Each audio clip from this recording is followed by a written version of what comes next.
BSA में पढ़ने वाला एक छात्र कभी कभार अपनी क्लास से यूं ही गायब हो जाया करता था।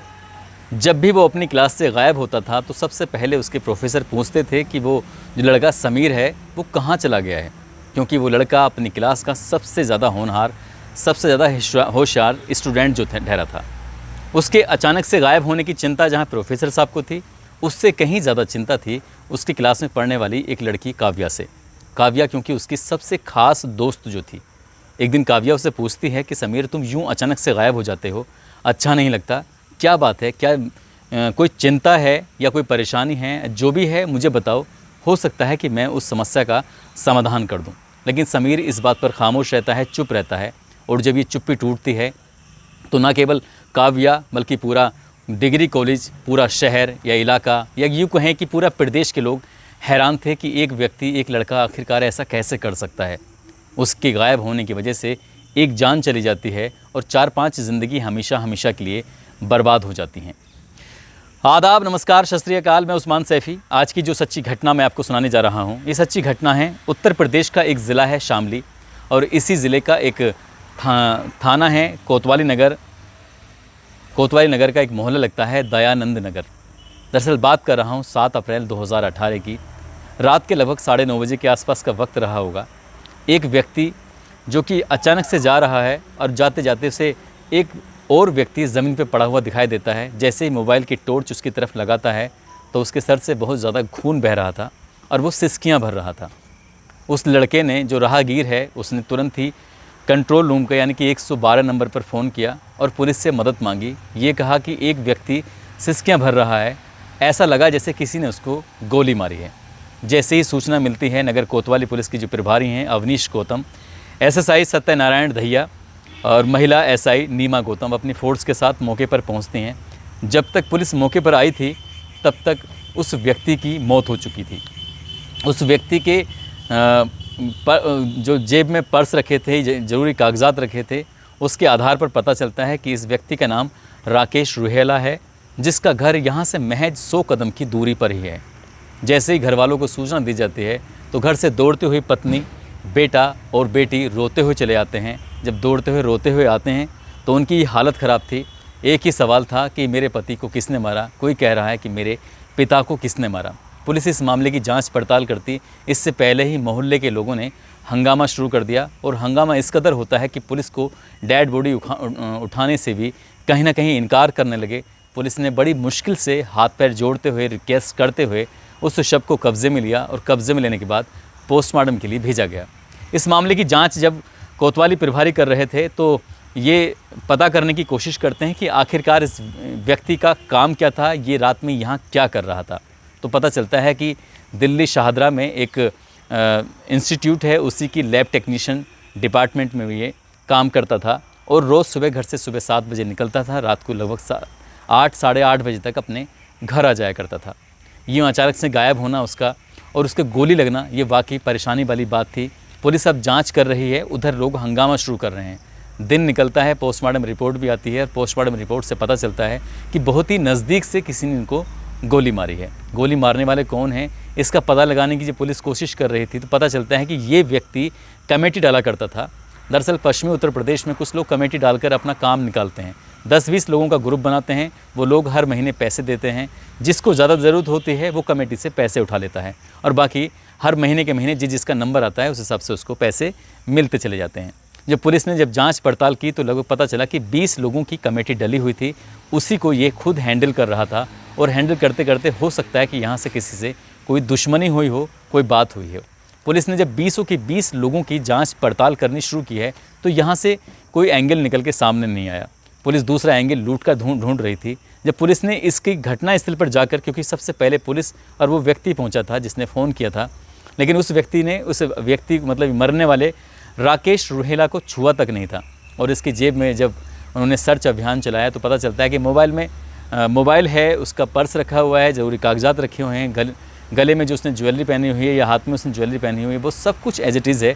इससे पता चलता है कि मामला लूट का भी नहीं है, और दुश्मनी का एंगल भी कहीं ना कहीं नज़र नहीं आ रहा था। पुलिस के लिए बड़ा चिंता का विषय बन गया था। और दिन निकलने के बाद फिर लोगों ने इस कदर हंगामा शुरू कर दिया, शहर में जगह जगह जाम लगाने शुरू कर दिए। और धीरे धीरे करके वक्त ऐसे ही गुजरने लगता है। 7 तारीख की ये घटना थी, 12 अप्रैल आ जाता है, लेकिन इस घटना के बारे में किसी को पता नहीं चलता है कि इस घटना को किसने अंजाम दिया है, क्यों अंजाम दिया है।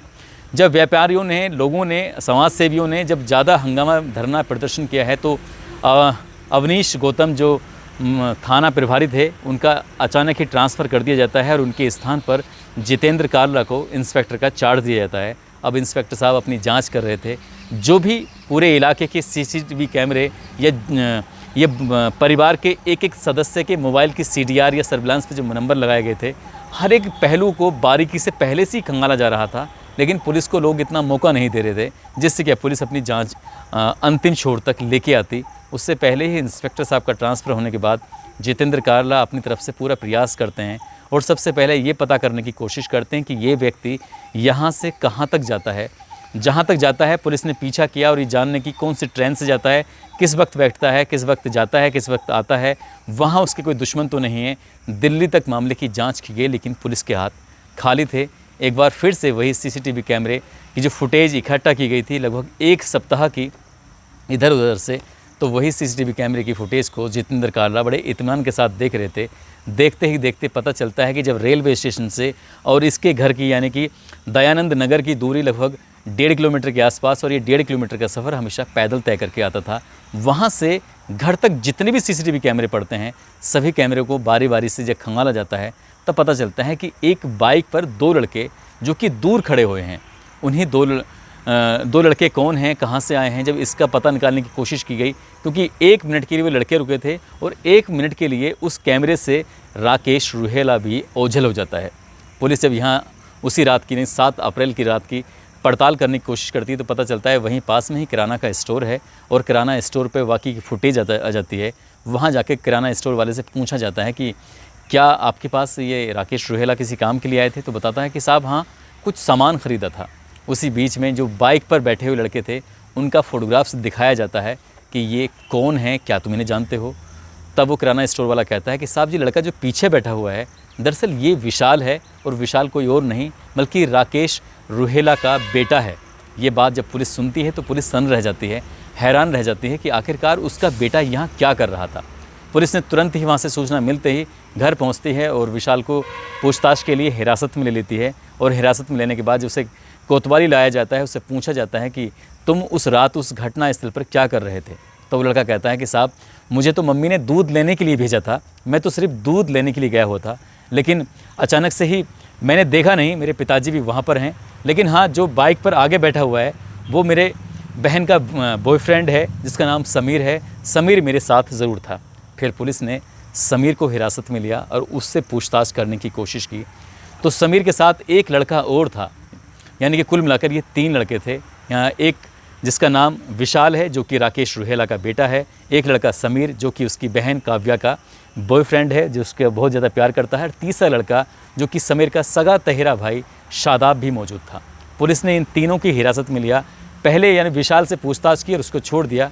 अब हिरासत में 2 लोग थे, शादाब और दूसरा समीर। जब इनसे बातचीत की जाती है तो समीर जब टूटता है तो सुनकर लोग ताजुब कर रहे थे, हैरान थे, परेशान थे कि आखिरकार ऐसा क्यों किया, ऐसा क्यों हो गया।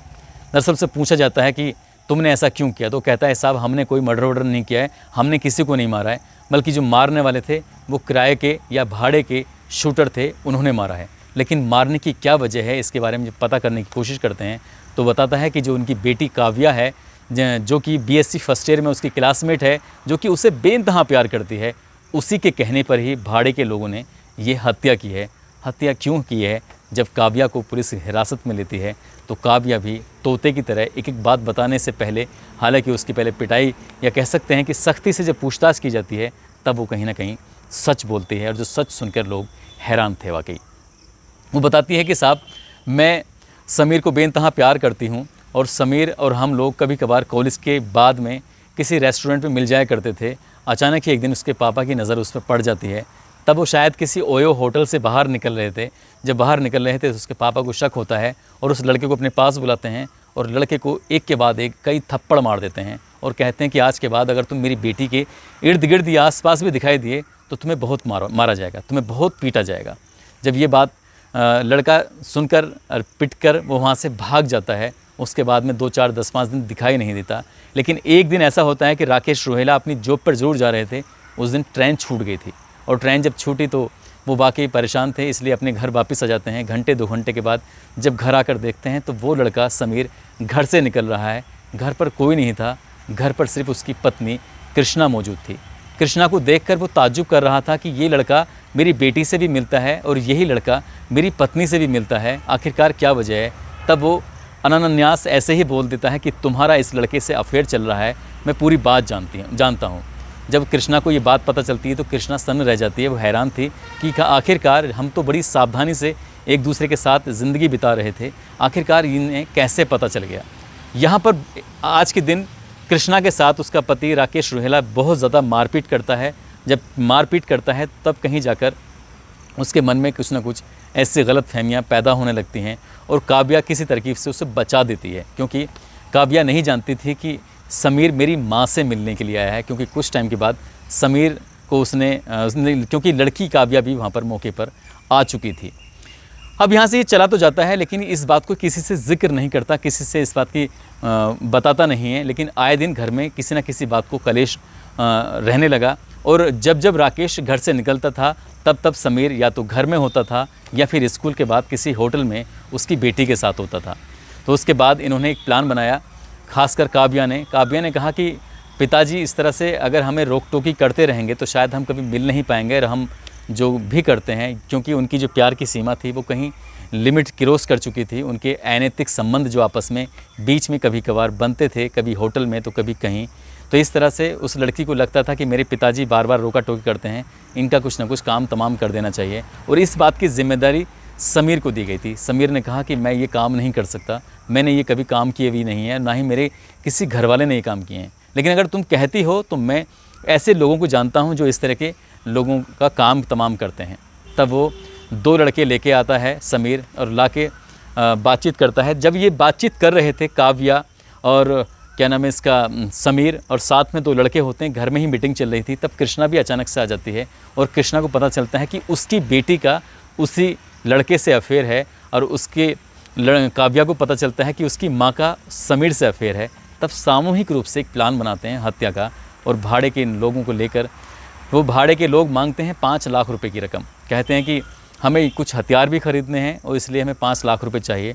लेकिन जब बात 5 लाख रुपए की आती है तो काव्या कहती है कि तुमने जो रकम मांगी है बहुत ज़्यादा रकम है, इसलिए ये सही नहीं है। तब वो बात करते हैं कि हमें कुछ हथियार भी ख़रीदने होते हैं।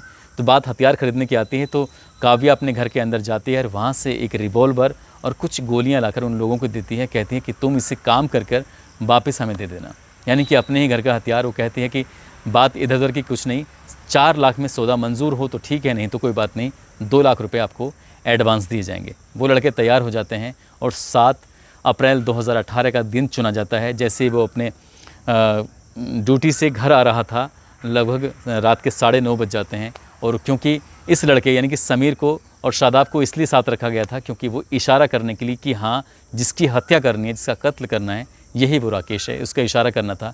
लेकिन अचानक से यहाँ विशाल आ जाता है जो कि दूध लेने जाता है। विशाल को कुछ नहीं पता था कि उसके पिता का मर्डर होने वाला है। तुरंत ही शार्प शूटर उसको बहुत करीब से उसकी कनपट्टी पर सटाकर गोली मार देते हैं और वो मर जाता है। पुलिस जब इनको गिरफ्तार करती है, इसमें कृष्णा, काव्या, समीर, शादाब, ये चारों लोग गिरफ्तार हो जाते हैं। साथ ही उनके जो शूटर थे उनको भी गिरफ्तार कर लिया जाता है और पुलिस इस घटनाक्रम का खुलासा करती है। तो ये पता चलता है कि एक दिन कृष्णा यानी कि उसकी पत्नी राकेश रोहेला की और साथ ही समीर दिन के संबंध में ये घर में ही मौजूद थे। अचानक से विशाल अपने स्कूल से वापस लौटकर घर जब आता है तो अपनी माँ को अपने उस बहन की प्रेमी के साथ कुछ अलग स्थिति में देखता है। तो उसकी माँ और वो सब हैरान थे। वो कहता है कि माँ तुम इसके साथ क्या कर रही थी। तो अपने बेटे को उसकी माँ कृष्णा डांटते हुए कहती है कि तुम्हें शक करने की ज़रूरत नहीं है, ये तुम्हारी बहन का दोस्त है, तुम अच्छी तरह जानते हो। यहाँ से कुछ किताबें, कुछ ज़रूरी नोट्स लेने के लिए आया था, इसलिए कोई शक करने की ज़रूरत नहीं है। लेकिन उसने ये बात कभी भी अपने पिताजी से नहीं बताई। बाद में रोता रोता लड़का विशाल कहता है कि काश ये बात मैंने पापा को शेयर की होती तो शायद हम कोई अच्छा कदम उठाते, शायद हम इससे घटना से उबर पाते। फ़िलहाल ये सब लोग जेल में हैं। शुरुआती दौर में बालिग और नाबालिग को लेकर विवाद छिड़ा रहा, लेकिन पुलिस ने दावा किया है कि सभी आरोपी बालिग हैं, सभी के खिलाफ कोई ना कोई जो भी कानून सज़ा देगा उसकी तैयारी चल रही है। अभी मामला कोर्ट में ट्रायल बेस पर है और अभी इस मामले में कोई अभी निर्णय नहीं आया है। दोस्तों, इस घटनाक्रम को सुनाने का उद्देश्य किसी को परेशान करना नहीं है, किसी का दिल दुखाना नहीं है, बल्कि आपको जागरूक करना है, आपको सचेत करना है। यहाँ पर राकेश रुहेला को ऐसा कदम उठाना चाहिए था, पुलिस का सहारा लेना चाहिए था, ताकि समीर इस तरह का जो घिनौना अपराध उसने किया है, जो माँ और बेटी दोनों के साथ साथ ही उसकी हत्या कराने का, तो कम से कम ये सब नहीं होता। या फिर अपने परिवार से, रिश्तेदार से या किसी से आसपास के लोगों से सलाह मशवरा लेना चाहिए था। लेकिन उस बात को वो अंदर ही अंदर पाल रहा था, जो कि दोनों उसने अपनी आंखों से देखी थी, बेटी को होटल से निकलते हुए और अपनी पत्नी के घर से निकलते हुए उस लड़के को। दोस्तों, अपना ख्याल रखें, सुरक्षित रहें। जय हिंद, जय भारत।